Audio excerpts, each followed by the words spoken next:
finding the niche this year, and a part of doing that is working on projects that you love and showcasing it to the world. And one of my favorite projects to do is DIYs and home decor. And I'm also a fan of a good color theory. So I recently started decorating my room.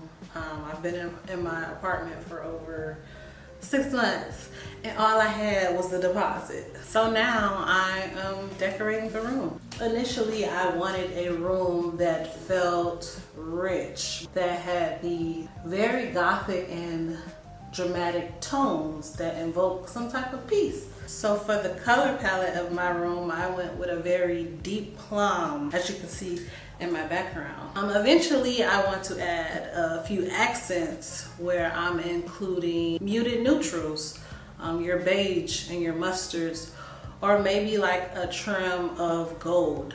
It has a very mid-century influence, so you're gonna see a lot of those warm wood tones. The overall vibe, artful but lived in. And I am definitely someone who enjoys creative spaces. So I have a very bold but calm personality, and I wanted that to reflect outward in my room. The goal was definitely to get a retreat style room on a budget.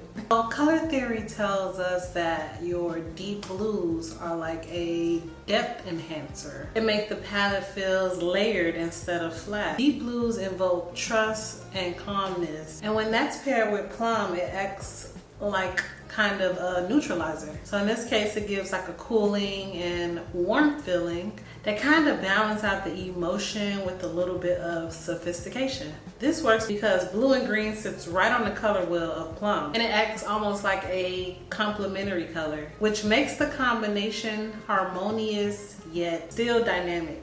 The mix of cool blues, warm mustard, and of course your purples create visual tension that feels artistic and intentional. It's the same principle luxury designers use in boutique hotels. So yeah, every color in this room has a purpose. Together they create a balance that's moody but not heavy, luxe but lived in, and it's not just a bedroom, it's energy, emotion, and art all wrapped in color theory.